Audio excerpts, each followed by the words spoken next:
ఏంటి? Doctor check చేస్తారా? కానీ ఎలాగా?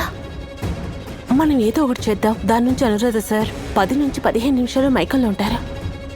ఆయన ఒక్కసారి స్పృహలో లేకుండా ఉంటే చాలే, డాక్టర్ చూసుకుంటారు. కానీ కవ్య ఒకవేళ ఎవరైనా చూసారంటే, అది కాక మన ప్లాన్ ఫెయిల్ అయితే ఏం చేయాలి కవ్య? అలా ఏం కాదు, నేనున్నానుగా.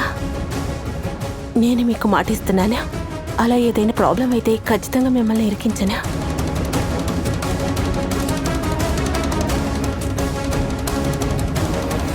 చెప్పండి అయ్యగారు. రాయ్ సూరజ్, ఈ గులాబ్ సింగ్ ఇంట్లో ఇప్పుడు 2 మంచి విషయాలు జరిగాయి. ఒకటి, నా కొడుకు ఇప్పుడు తండ్రి అవబోతున్నాడు. రెండవది, ఆరవ్ ఇప్పుడు వాడి సొంత కాళ్ళ మీద నిలబడ్డాడు. నేను చెప్పేది విను. ఈ సంతోషాన్ని సెలబ్రేట్ చేయటానికి రేపు సాయంత్రం పెద్ద పార్టీ ఏర్పాటు చేశాను. అద్దరుకొట్టారు అయ్యగారు. అనురాగ్ అన్నయ్యకి ఇంకా ఖుష్బూ వదినకి నా కృతజ్ఞతలు చెప్పండి అయ్యగారు. ఇంకా ఆరవ్ అన్నయ్య కోసం చాలా సంతోషపడుతున్నానని చెప్పండి అయ్యగారు. అయ్యగారు మీరేం దిగులు పడకండి, పార్టీకి అవసరమైన అన్నిటినీ సూపర్ గా అరేంజ్ చేస్తా. అన్నా వదినలు శుభాకాంక్షలు చెప్తున్నారు, ఆరవ్ కోసం సంతోషపడుతున్నారు. పార్టీ విషయం ఏంటి? ఇంకొక విషయం సూరజ్, రేపు పార్టీకి ఊర్లో ఉన్న పెద్ద పెద్ద విఐపీలందరూ వస్తున్నారు. వాళ్ళ రక్షణ కోసం మనకి బాగా తెలిసిన మంచి గార్డ్స్ మనకు అవసరపడతారు. అది మాత్రమే కాకుండా మన మహల్కి లోపల బయట అలంకరణగా ఉండాలి. తర్వాత వచ్చిన వాళ్ళని రిసీవ్ చేసుకుంటానికి ఒక విగ్రహం కావాలి. విగ్రహం ఎలా ఉండాలంటే దాని ఫోటో నీకు అనురాగ్ పంపిస్తాడు, సరేనా? అలాగే అయ్యగారు, మీరు చెప్పారు కదా, అన్ని అయిపోయింది అనుకోండి. నేను అన్నిటిని సెట్ చేసిన తర్వాత మీతో నిదానంగా మాట్లాడతాను అయ్యగారు. షాబాష్.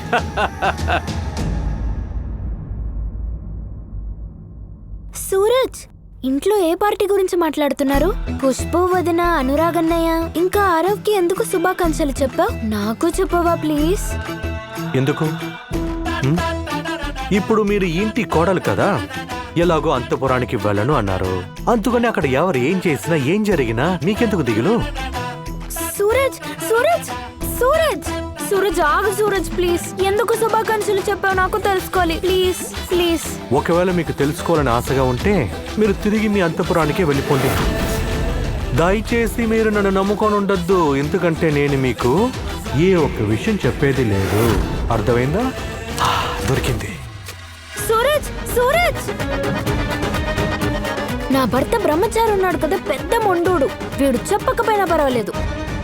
ఈ విషయం ఆరవ్కి ఖుష్బూదినికి సంబంధించిన విషయం, అది నేను తెలుసుకోకుండా వదలను. దానికి ఎంత దూరమైనా వెళ్తాను.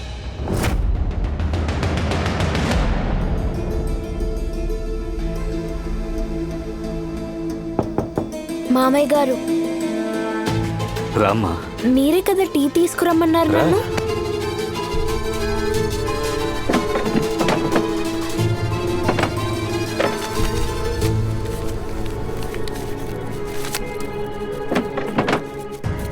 ఇదిగో అమ్మా, ఈ కవర్లో వదిన్ నిన్ను ఎంత సంపాదించమన్నారో అంత డబ్బు కరెక్ట్గా పెట్టాను, ఓకేనా? ఈ కవర్ తీసుకెళ్లి వదినకిస్తే సమస్య తీరిపోతుంది. నువ్వు ఏ తప్పు చేయలేదు, అందువల్ల నష్టపరిహారం చెల్లించాల్సిన అవసరం లేదు. అర్థమైందా? తీసుకో. ఆలోచిస్తున్నావేంటమ్మా? ఇంకా ఒక్కరోజే ఉంది. ఈ ఒక్కరోజులో నువ్వింత డబ్బు ఎలా సంపాదించగలవో చెప్పు. అందువల్ల ఎక్కువగా ఆలోచించకుండా నువ్వు ఈ డబ్బు తీసుకో. దీన్ని తీసుకెళ్ళివ్వు.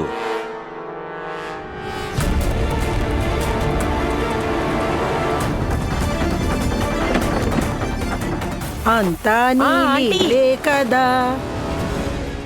మీరు అనవసరమైన కండిషన్లు పెట్టి నాకు నమ్మకం లేకుండా చేస్తున్నారు. ఇంకా ఆయిషా అన్ని కండిషన్లోనూ అదే గెలుస్తోంది. అది ఖచ్చితంగా ఇల్లు వదిలి వెళ్ళదనుకుంటా. అరే ఏమైంది, ఎందుకు ఇలా మాట్లాడుతున్నావు? వినండి, ఏం జరిగిందో చెప్తాను. అందువల్ల ఎక్కువగా ఆలోచించకుండా నువ్వు ఈ డబ్బు తీసుకో. దీన్ని తీసుకెళ్ళివ్వు.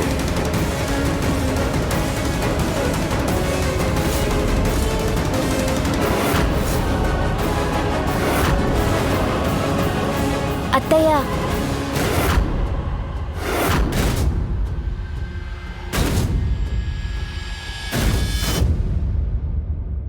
డబ్బులు తీసుకొచ్చావా? లేదు, ఇంకా ఏమీ పని దొరకలేదు. కానీ ఇంకొక రోజు ఉంది కదా.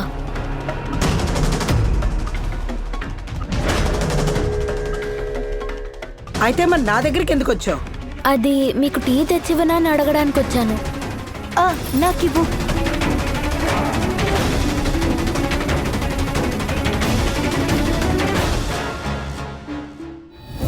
మావయ్య, అందరిలాగే మీకు కూడా నా మీద నమ్మకం లేదా? లేదా అందరిలాగా నేను కూడా డబ్బులు సంపాదించలేను అనుకుంటున్నారా? లేదమ్మా, అలాంటిదంతా ఏమీ లేదు. ఇలా చూడమ్మా, నువ్వు అనుకున్నట్టు ఈ ప్రపంచమంతా ఏమీ లేదు.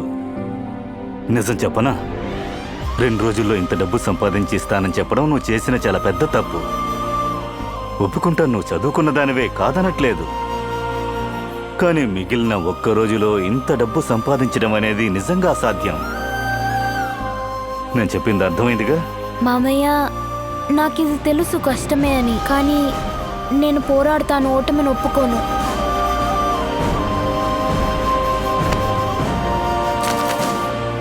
నాకు మీ డబ్బులొద్దు, ఆశీర్వాదం చాలు.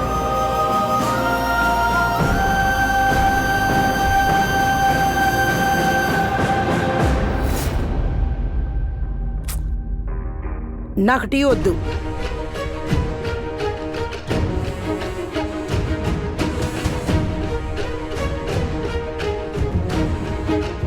నువ్వేమన్నావు? తను డబ్బులు తీసుకొస్తుంది అన్నావు. మరి డబ్బులేవి?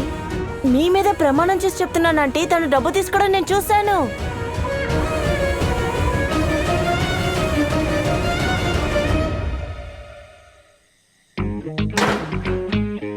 గట్టిగా పట్టుకో. అనురాగ్ అయ్య గారు స్పెషల్గా ఈ విగ్రహాన్ని అడిగారు. మొత్తం ఇండోర్లో ఇది ఒకటే పీస్ ఉంది. అందువల్ల ప్రేమతో నిదానంగా, ఏ ఒక తొందర లేకుండా దింపాలి. పద, పైకెక్కు. సరే, మెల్లగా దించు, నిదానంగా.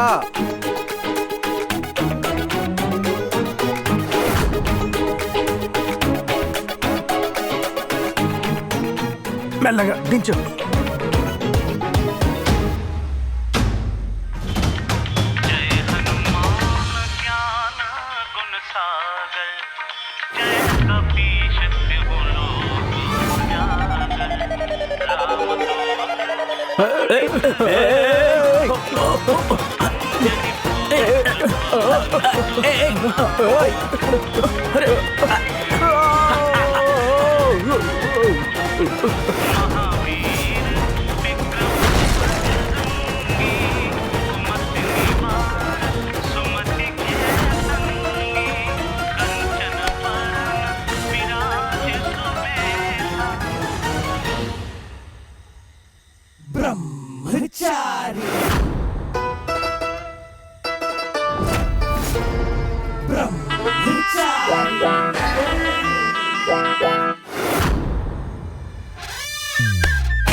ఆ మంగళన్న ఉన్నారే, ఆయనే బలవంతంగా ఈ రింగ్ టోన్ సెట్ చేసి పెట్టారు.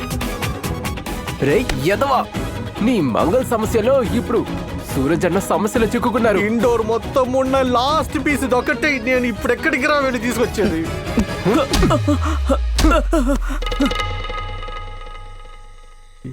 బింద్యా, బింద్యా, బింద్యా, బింద్యా, బింద్యా, బింద్యా, బింద్యా, ఒక నిమిషం. అదేంటంటే అది నీతో ముఖ్యమైన విషయం చెప్పాలి. అరే ఏమైంది? ఎందుకు ఇంత టెన్షన్ పడుతున్నావు? నువ్వు ఆ ఈషా వల్ల టెన్షన్గా ఉన్నావా? నేను నిజంగా చెప్తున్నా, తను అందరినీ బాధ పెడుతోంది. అసలు విషయం ఏంటంటే తను ఇక్కడ ఉండడం అది ఎవ్వరికీ నచ్చలేదు. నోరు మూస్తావా? నన్ను మాట్లాడిస్తావా? నేను చెప్పేది వింటావా? సరే చెప్పు. ఇప్పుడు నేను ఈషా వల్ల టెన్షన్ కాలేదు. అదే విషయం అంటే అది అది ఇక్కడ చూడు. అంత ఈయన రేపు అయ్యగారి ఇంట్లో పార్టీ ఉంది. అతని ఈ శిలని తీసుకురమ్మన్నారు. మొత్తం ఇండోర్లో ఇదే లాస్ట్ పీస్. అది విరిగిపోయింది. ఇంకో కొత్త పీస్ కి నేను ఎక్కడికి వెళ్ళి అరేంజ్ చేసేది? అది కూడా రాత్రి అయిపోయింది. అది ఏంటంటే, నీకు ఒక ఫ్రెండ్ ఉంది కదా, ఓసారి ఇక్కడ కూడా వచ్చిందే డెకరేషన్ చేయడానికి.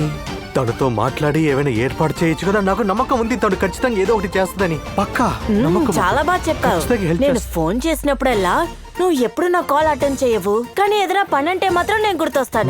బిందే నాకు హెల్ప్ చేయి బిందే, నన్ను కాపాడు. నువ్వే నా బెస్ట్ ఫ్రెండ్, నిన్ను తప్ప ఇంక ఎవరున్నారు నాకు? ప్లీజ్ బిందే, ఏదో ఒకటి చేసి నాకు ఇదిగో హెల్ప్ చేయి చూడు, బిందే ప్లీజ్. ఈ అర్ధరాత్రిలో తను ఫోన్ తీయదు. అది కాకుండా తెల్లవారంగానే ఓ ఈ కొత్త శిల్పం అంటే అది వర్కౌట్ అవ్వదు. ప్లీజ్ వదిలే. ప్లీజ్ నువ్వు ట్రై చేయి, తను ఖచ్చితంగా లైన్ కి వస్తుంది. ఒకవేళ తను ఇస్తే రెడీ చేసి ఇచ్చిందంటే 10,000కి కాదు, నేను 12,000 కూడా ఇస్తాను. ప్లీజ్ ఎలాగోలాగా హెల్ప్ చేయి ప్లీజ్. సరే ఓకే ఉండు, నేను ఏదో ఒకటి రెడీ చేసి నీకు కాల్ చేస్తా. ఓకే ప్లీజ్, చాలా థ్యాంక్స్.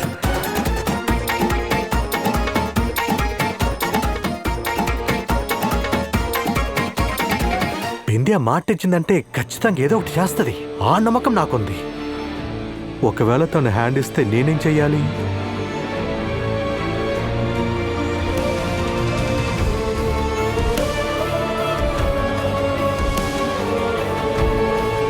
సూరజ్ ఎందుకింత టెన్షన్ పడుతున్నాడు? ఎలా ఏర్పాటు చేయాలో ఏం అర్థం కావట్లేదే. ఆంజనేయ, నువ్వే నాకు సహాయం చేయాలి.